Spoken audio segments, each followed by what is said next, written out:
नमस्कार दोस्तों, स्वागत है आपका एग्रीकल्चरल साइंसेज में। मैं आलोक द्विवेदी। जैसे कि हम लोग साइंस के टॉपिक डिस्कस कर रहे थे, आज भी हम साइंस के टॉपिक को डिस्कस करेंगे। इससे पहले हम लोगों ने सेल ऑर्गेनल्स के बारे में पढ़े थे कि सेल के अंदर कौन कौन से सेल ऑर्गेनल्स पाए जाते हैं, उनका फंक्शन क्या है।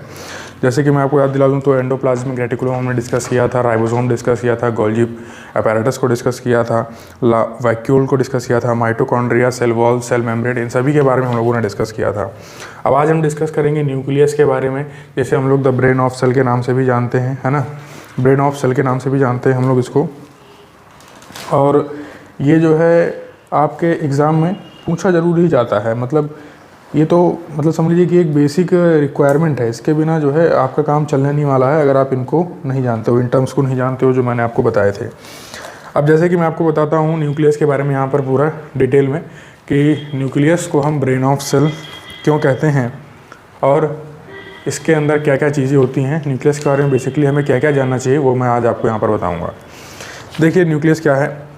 In the cytoplasm of almost all the cell, in the cytoplasm of almost all the cell, there is a prominent structure present। सभी यानी कि लिख देता हूँ मैं यहाँ पर, देखो चलो मैं यहाँ से बता देता हूँ आपको। सभी सेल के अंदर साइटोप्लाज्म में जो सेल है, सेल के अंदर साइटोप्लाज्म होता है, ये आप सभी को मैंने बताया है ना। फ्लूइड, अब उसी फ्लूइड में सारे सेल ऑर्गेनल सस्पेंडेड रहते हैं। तो in cytoplasm of almost all the cells there is a prominent structure present. वहाँ पर एक प्रोमिनेंट स्ट्रक्चर प्रेजेंट होता है जिसे हम न्यूक्लियस बोलते हैं। क्या बोलते हैं? न्यूक्लियस बोलते हैं। Nucleus is often referred to as the brain of the cell. Nucleus को ही हम ब्रेन ऑफ द सेल कहते हैं। क्यों कहते हैं? बिकॉज अब ये आप देख लो ब्रेन क्यों कहते हैं इसको। Nucleus determines the basic nature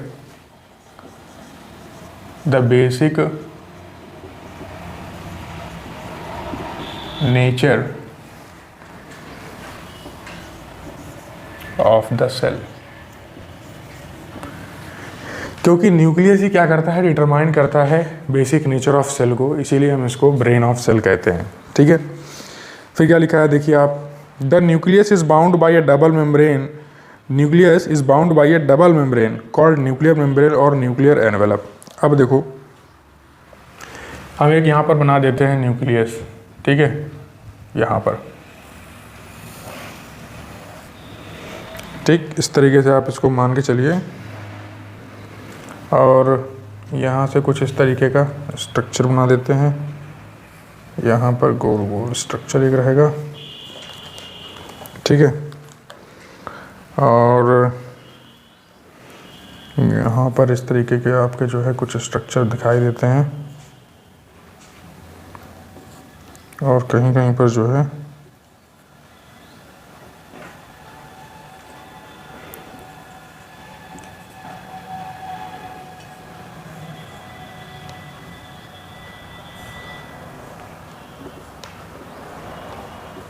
structure मैं आपको बना दूँ पहले, है ना।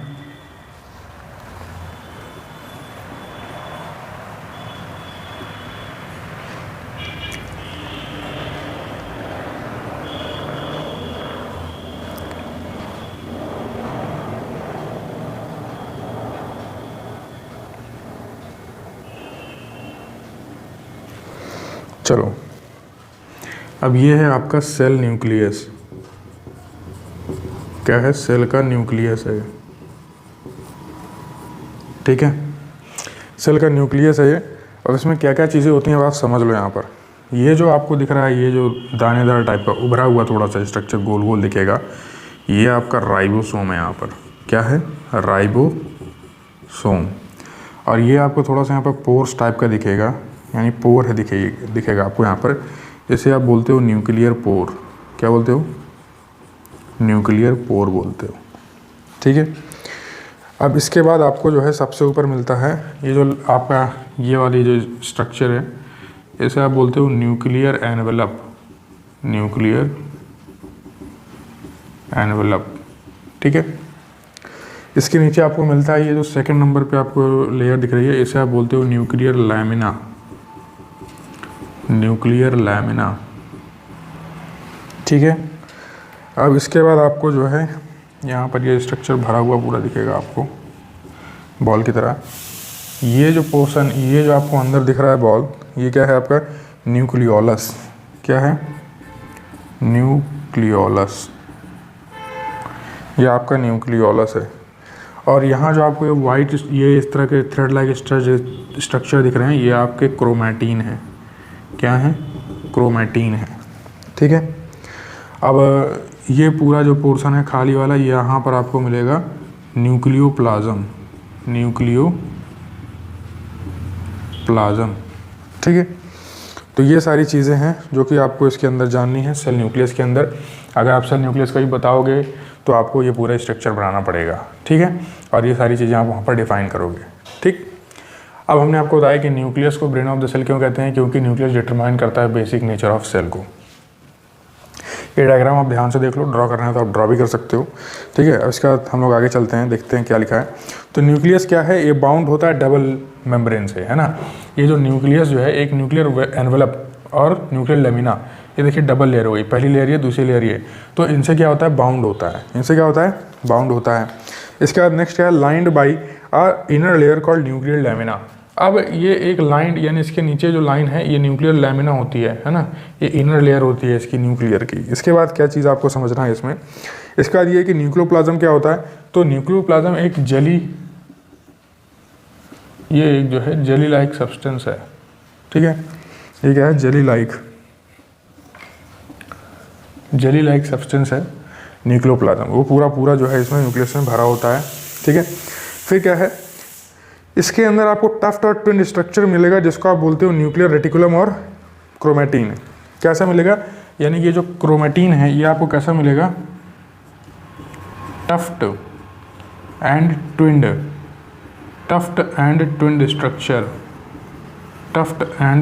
स्ट्रक्चर। इस तरीके का आपको जो है क्रोमैटिन दिखेगा, टफ्ट एंड ट्विन्ड स्ट्रक्चर। ठीक है, इसके बाद हम बात करें तो न्यूक्लियोलस क्या होता है। क्रोमैटिन आप समझ गए हो। अब न्यूक्लियोलस क्या है? इनसाइड न्यूक्लियोप्लाज्म आपके एक डेंस स्ट्रक्चर होता है। ये जो डेंस स्ट्रक्चर आपको दिख रहा है, ये न्यूक्लियोलस, ये क्या है? एक ये डेंस स्ट्रक्चर है। आपको न्यूक्लियस के अंदर एक डेंस स्ट्रक्चर मिलता है, उसी को आप क्या बोलते हो? न्यूक्लियोलस बोलते हो। इसका काम क्या होता है? न्यूक्लियोलस का काम होता है राइबोसोम को सिंथेसाइज करना, यानी ये जो है आपका, इसको मैं कहाँ पे लिख दूँ? यहाँ पे लिख देता हूँ, यहाँ पे लिख देता हूँ न्यूक्लियोलस। ये इंपॉर्टेंट पॉइंट है। Helps in the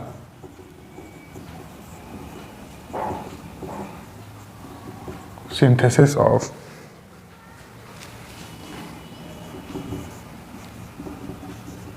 ribosomes. अच्छा, ये न्यूक्लियोलस हेल्प मदद करता है राइबोसोम्स के सिंथेसिस में, लेकिन राइबोसोम का क्या काम होता है? राइबोसोम का काम होता है क्या? वेरियस प्रोटीन्स एंड एंजाइम्स को सिंथेसिस करना। राइबोसोम का काम क्या होता है? ये भी लिख देता हूँ मैं, ये आपको मैंने पहले बताया भी था कि ribosome helps in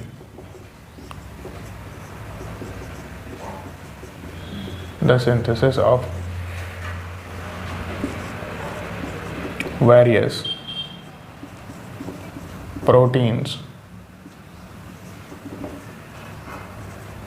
proteins and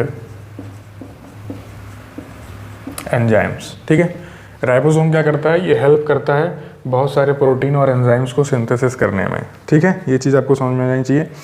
अब देखो, अब इसमें और क्या जानना जरूरी है? इसमें जानना ये जरूरी है कि जब आपके सेल का डिवीज़न होता है, क्या होता है? Cell division. जब कभी भी सेल डिवीज़न होगा तब क्या होगा? जो न्यूक्लियर रेटिकुलम है, जैसे आप क्या, ये क्रोमैटिन को आप न्यूक्लियर रेटिकुलम भी बोल सकते हो, nuclear reticulum.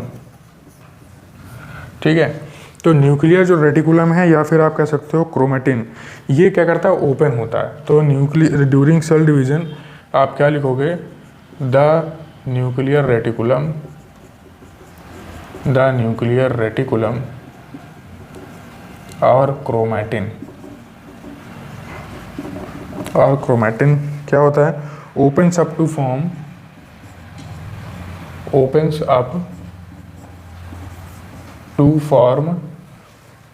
form distinct thread-like structure, to form distinct thread-like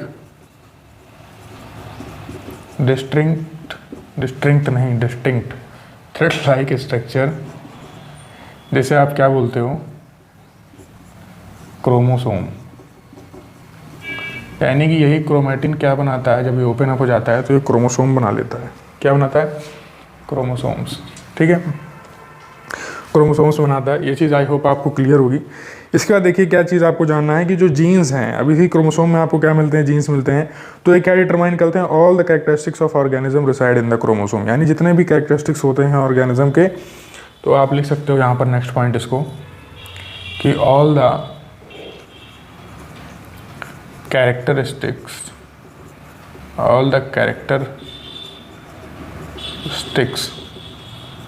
of organism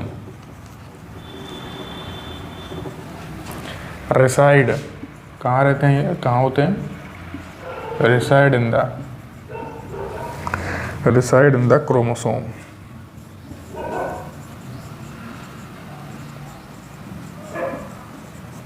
reside in the chromosome। तो अब आप समझ गए हो कि जीन्स क्या है, genes that determine all the characteristics of organism reside in the chromosome. यानी कि ये जो all the characteristics of organism reside in the chromosome, इसे आप कहते हो क्या, जीन कहते हो, जीन कहते हो। ठीक है, तो आई होप ये चीज़ आपको क्लियर है, यहाँ पर आपको कोई डाउट नहीं है। सबसे पहली चीज़ हमने क्या देखा कि न्यूक्लियस क्या है, ब्रेन ऑफ सेल है। क्यों है न्यूक्लियस ब्रेन ऑफ सेल, क्योंकि न्यूक्लियस डिटरमाइन करता है बेसिक नेचर ऑफ सेल को। इसके बाद हमने देखा कि न्यूक्लियोलस क्या चीज़ है, ये पूरा डायग्राम देखा हमने। सबसे ऊपर की जो लेयर है आप इसे न्यूक्लियर एनवेलप बोलोगे, फिर इनर लाइनिंग होती है जैसे आप न्यूक्लियर लैमिना बोलते हो। इसके बाद फिर आपने क्या देखना है कि जो आउटर स्ट्रक्चर में और क्या चीज़ें हैं, तो आउटर स्ट्रक्चर में जो आपको जो ग्रैनुलर टाइप का जो स्ट्रक्चर दिखेगा ये आपका राइबोसोम है। और पोर्स जो दिखेंगे आपको इसमें आउटर स्ट्रक्चर में, तो वो क्या है, न्यूक्लियर पोर है। फिर जस्ट आप जो न्यूक्लियर लैमिना के अंदर जब आप जाओगे तो आपको न्यूक्लियोप्लाज्म मिलेगा। फिर न्यूक्लियोप्लाज्म के अंदर आपको क्या मिलेगा, यहाँ पर आपको न्यूक्लियोप्लाज्म के बाद आपने लिखना है क्रोमैटिन मिलते हैं। क्या मिलते हैं, ये क्रोमैटिन है।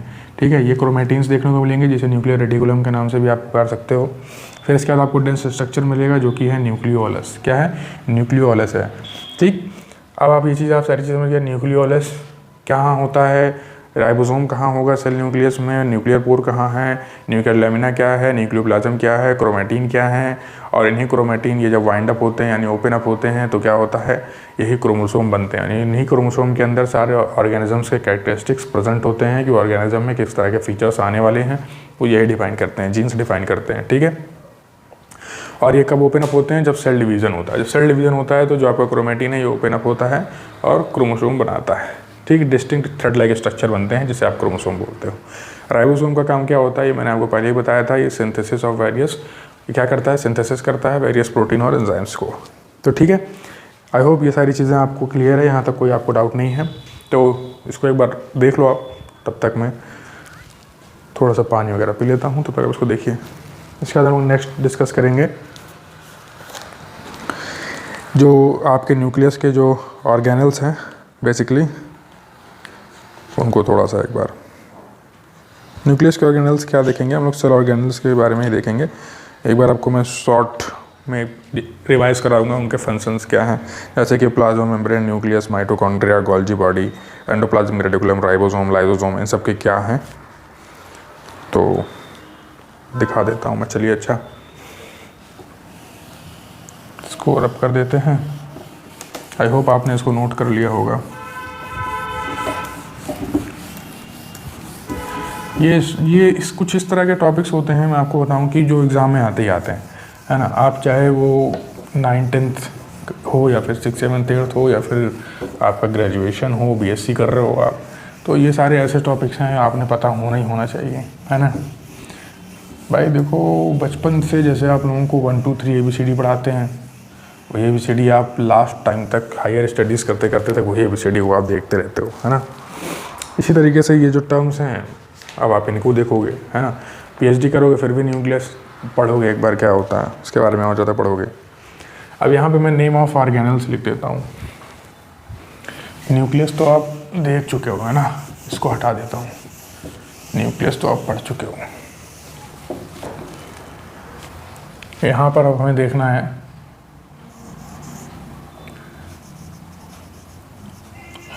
Name of organelle, name of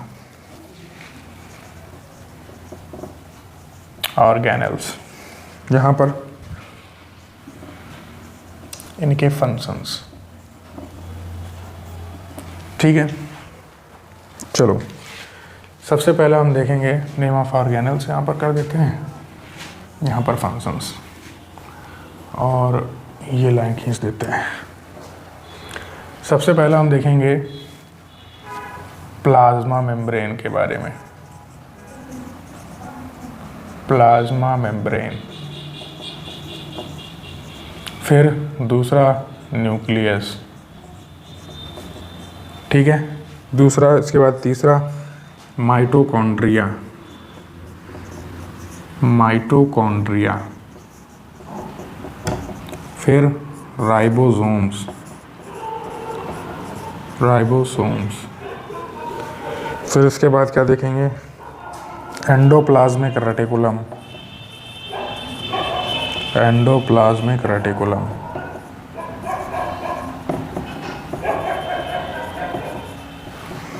इसके बाद क्या देखेंगे, लाइजोसोम। इसको एक्स मारना ले कहीं कुछ लोग, लाइजोसोम्स।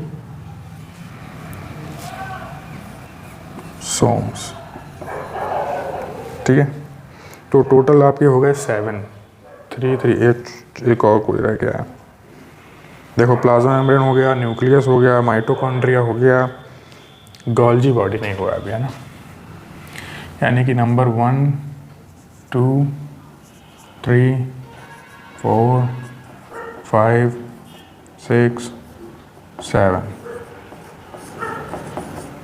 Golgi body. ठीक है, तो ये सारी चीज़ें हुई। अब सबसे पहले हम लिखेंगे हम गोल्जी बॉडी के बारे में। नीचे शुरुआत करते हैं। Synthesis, package and storing material. क्या काम होता है इसका? इसका काम है सिंथेसिस, किसका? गोल्जी बॉडी का। सिंथेसिस करना, पैकेजिंग करना and storing material. And lastly क्या करता है ये? Storing material. ये काम है गोल्जी बॉडी का, मटेरियल्स। ठीक, ये काम हो गया आपका गोल्जी बॉडी का। लाइसोसोम का क्या काम होता है? लाइसोसोम आपका जो है सिंथेसाइज करता है प्रोटीन को। क्या करता है? सिंथेसिस करता है प्रोटीन्स को। लाइसोसोम सिंथेसिस करता है प्रोटीन्स को। एंडोप्लाज्मिक रेटिकुलम का क्या काम है? ये क्या करता है? Destroy worn out cell parts. ये क्या करता है? Destroy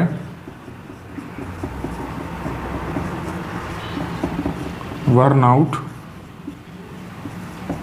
cell parts. ठीक है, डिस्ट्रॉय।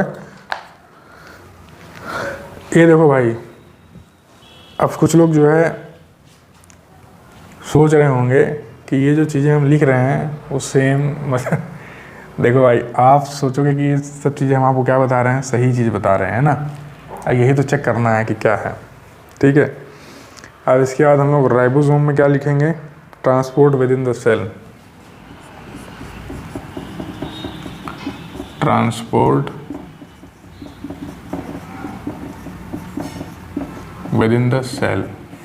ठीक है, फिर क्या है? माइटोकॉन्ड्रिया। माइटोकॉन्ड्रिया में क्या लिखेंगे? Controls what enters and leaves the cell. Controls what enters and leaves the cell. ठीक है, न्यूक्लियस में क्या लिखेंगे? Powerhouse of the cell. Powerhouse of the cell. Plasma membrane में क्या लिखेंगे? Brain of the cell. देखो भाई ये सारे फंक्शंस हैं सेल ऑर्गेनेल्स के, ठीक है। अब आप मुझे ये बताओ क्या ये फंक्शंस सही हैं या गलत हैं, है ना। अभी तक मैंने आपको ये चीज़ नहीं बताई थी कि हम लोग करने क्या वाले हैं, सेल ऑर्गेनल्स के सामने उनके फंक्शंस लिखे हैं। और अभी मैंने आपको बताया फंक्शंस सारे क्या होते हैं, सबको रिपीट कराया था। अभी न्यूक्लियस जब मैंने पढ़ाया तभी आपको मैंने 2 सेल ऑर्गेनल्स के फंक्शन तो बता ही दिए थे। एक आपने न्यूक्लियस का देखा, एक आपने राइबोसोम का देखा। अब जिसने ध्यान दिया होगा क्लास में उसको पता होगा कि न्यूक्लियस को हमने क्या बोला था और राइबोसोम का हमने क्या बोला था। इसके सामने आप देखो क्या लिखा है, क्या ये सही लिखा है, नहीं लिखा है ना, नहीं लिखा है। तो अब यही इसीलिए नंबरिंग डाली है मैंने कि ये नंबरिंग लास्ट में आप डाल के बताओ कि क्या सही है। जो जल्दी बताएगा उसका कमेंट सबसे ऊपर होगा, हाईलाइटेड होगा, कमेंट सेक्शन में बताइए, ठीक है। चलिए अब देखते हैं न्यूक्लियस का क्या होगा। ये होगा ब्रेन ऑफ सेल, ये आपका ब्रेन ऑफ सेल है। क्या है, क्योंकि ये बेसिक स्ट्रक्चर को डिफाइन करता है। माइटोकॉन्ड्रिया क्या है, ये powerhouse of the cell कहलाता है, powerhouse of the cell कहलाता है, ठीक है। अब ये आप अब बताइए मुझे कि ये किसका काम है, सिंथेसिस करना, पैकेजिंग करना और स्टोरिंग करना सेलुलर मटेरियल्स का। ये काम है आपका किसका, ये जो एंडोप्लाज्मिक, ये जो synthesis packaging and storing materials है, ये काम किसका, एंडोप्लाज्मिक रेटिकुलम का काम है। ये जो है आपका 5th नंबर का काम है, किसका, 5th नंबर का काम है, ठीक। अब controls what enters and leaves the cell.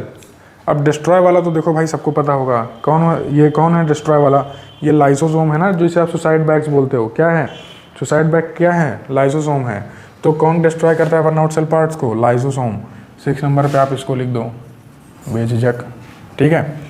अब प्रोटीन को कौन सिंथेसाइज करता है, ये राइबोसोम करेगा। कौन करेगा, राइबोसोम करेगा। प्रोटीन को सिंथेसाइज ये करेगा। क्या क्या बचा, देखो सेकंड हो गया, थर्ड हो गया, है ना, सेकंड हो गया, थर्ड हो गया। अब controls what enters and leaves the cell, कौन कंट्रोल करता है कि सेल के अंदर क्या एंटर होगा, क्या लीव करेगा सेल। और transport within the cell, 2 ही चीज़ बची हैं भाई। एक बची है क्या, गोल्जी बॉडी, और एक बचा है प्लाज्मा मेम्ब्रेन। तो बताओ जल्दी से क्या होगा, गोल्जी बॉडी और प्लाज्मा मेम्ब्रेन में जल्दी से बताइए क्या होगा। गोल्जी बॉडी का क्या काम है, प्लाज्मा मेम्ब्रेन का क्या काम है, बताइए। Movement and packaging of materials के लिए क्या होता है रिस्पॉन्सिबल, कौन होगा भाई। Movement and packaging of materials के लिए कौन होगा रिस्पॉन्सिबल, जल्दी बताइए भाई। बताइए बताइए। ये है आपका 7 number. Transport within the cell कौन देखता है, गोल्जी बॉडी देखता है। और प्लाज्मा मेम्ब्रेन आपका कंट्रोल करता है सेल के अंदर क्या एंटर करना है और क्या एंटर नहीं करना, ठीक है। तो इस तरीके से आपने इन्हें याद रखना है, ठीक, याद रखोगे। देखो अब यहाँ से प्लाज्मा मेम्ब्रेन क्या करता है, ये कंट्रोल करता है क्या एंटर होगा हमारे बॉडी के अंदर, मतलब सॉरी हमारे बॉडी के अंदर नहीं, सेल के अंदर, ठीक है। न्यूक्लियस क्या है, ये आपका ब्रेन ऑफ द सेल है। माइटोकॉन्ड्रिया क्या है, ये powerhouse of the cell है। राइबोसोम क्या करता है, प्रोटीन को सिंथेसिस करता है। एंडोप्लाज्मिक रेटिकुलम क्या करता है, ये आपका सिंथेसिस करता है, पैकेजिंग के काम आता है और स्टोरिंग के काम आता है मटेरियल्स के, ट्यूब लाइक स्ट्रक्चर्स होते हैं। लाइसोसोम क्या है, ये आपके डिस्ट्रॉय करता है बर्नआउट सेल्स को, सुसाइड बैग्स के नाम से भी जाना जाता है। गोल्जी बॉडी क्या है, ये आपके transport of within the, transport of materials within the cell का काम होता है इसका, ठीक है। तो आई होप ये चीज़ आप समझ गए, यहाँ तक आपको कोई डाउट नहीं है, ठीक। मैं रब कर देता हूँ इसको नोट कर लीजिएगा। मज़ा आ जाता है भाई सरप्राइज़ देने में। सब लोग सोच रहे होंगे कि फंक्शन लिखा रहे हैं सर, इसको याद कर लिया जाए, है ना। लास्ट में जिन लोगों ने याद कर लिया होगा उन्हें गलत याद कर लिया, वो कहेंगे हमारी मेहनत ख़राब चली गई, है ना। यही तो चीज़ है, यही देखना होता है कि जो आपको पढ़ाया गया वो आपने सही से पढ़ा उस टाइम पर या नहीं पढ़ा। रिवीजन नहीं करोगे बस तो काम नहीं बनेगा, रिवीजन तो करना पड़ेगा, ठीक है। चलिए अब हम लोग देखते हैं नेक्स्ट क्या पढ़ने वाले हैं हम लोग किस टॉपिक को। आज तो यहीं तक रखते हैं और इसके बाद हम लोग जो है डिस्कस करेंगे क्या, वो मैं आपको बता देता हूँ। इसके बाद हम लोग डिस्कस करने वाले हैं components of cell in different organism, यानी सेल के कंपोनेंट्स अलग अलग ऑर्गेनिज्म में डिस्कस करेंगे, है ना। चलो तो चलिए थोड़ा सा इसके बारे में डिस्कस कर लेते हैं। लास्ट टॉपिक है ये, मन तो नहीं था, कंपोनेंट्स ऑफ सेल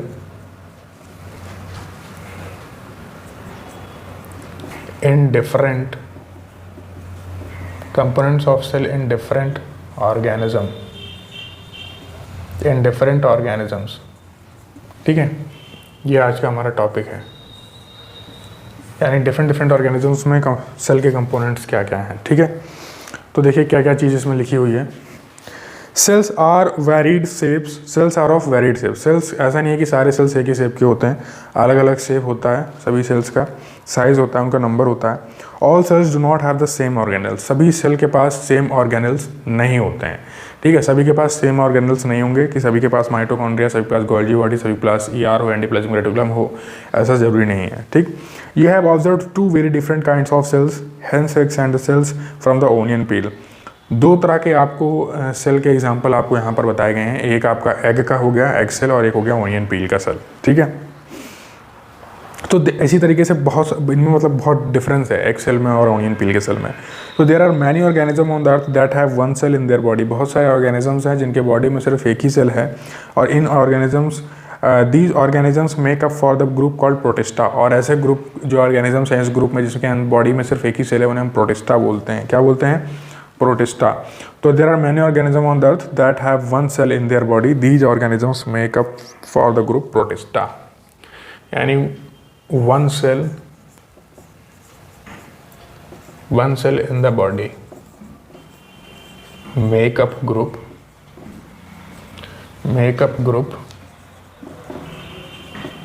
इसे आप बोलते हो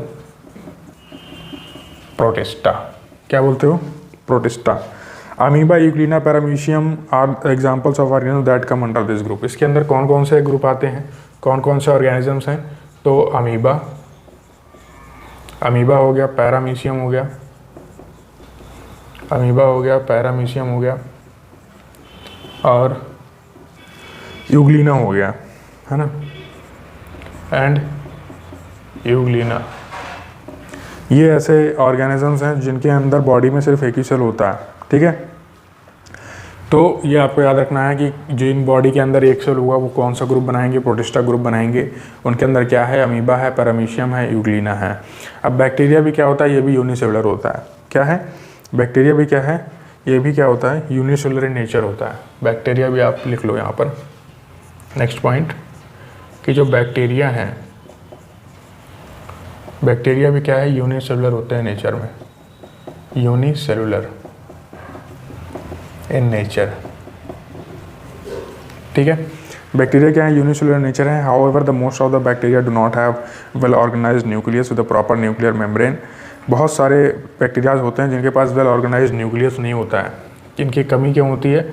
इनके पास जो है well organised nucleus, well organised nucleus नहीं होता है। प्रॉपर न्यूक्लियर मेम्ब्रेन नहीं होती है, no proper nuclear membrane, no proper nuclear membrane. जब न्यूक्लियर मेम्ब्रेन नहीं होगी प्रॉपर तो वेल ऑर्गेनाइज्ड न्यूक्लियस नहीं होगा, है ना। तो ऐसे ऑर्गेनिजम्स को हम मोस्ट प्रिमिटिव वन या फिर हम प्रोकैरियोटिक बोलते हैं। तो इस तरह के ऑर्गेनिज्म को क्या बोलते हैं हम? Therefore,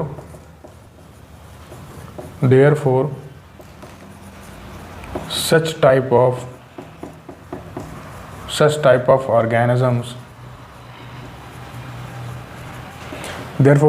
organisms is called prokaryotic। क्या वो नाम देते हैं हम इसको? हम प्रोकैरियोटिक देते हैं। और वहीं जो दूसरे सेल्स हैं जिनके पास प्रॉपर न्यूक्लियस है, ठीक है, whereas those cells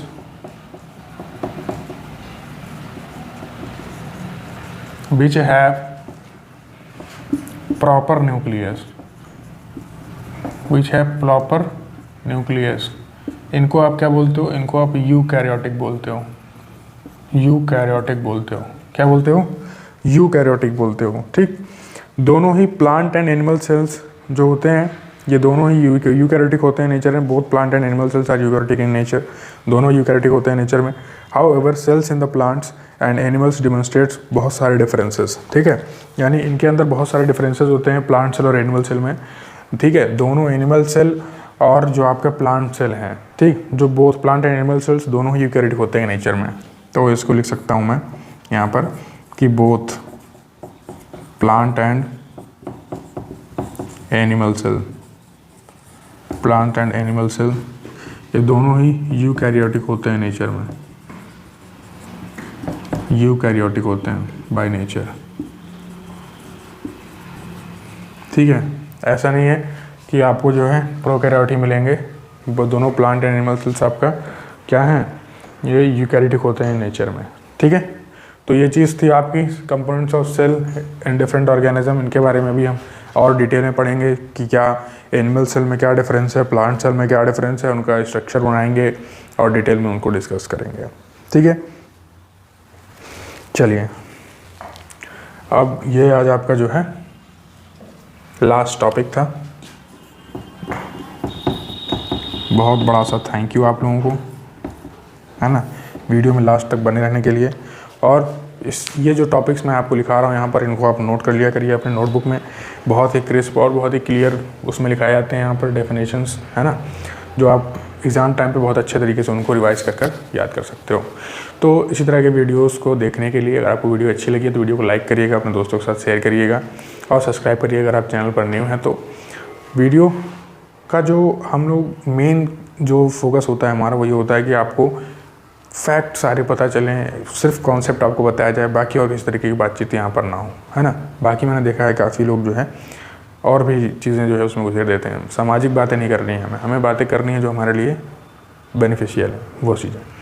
तो इसी के साथ जय हिंद, जय Bharat, have a great day.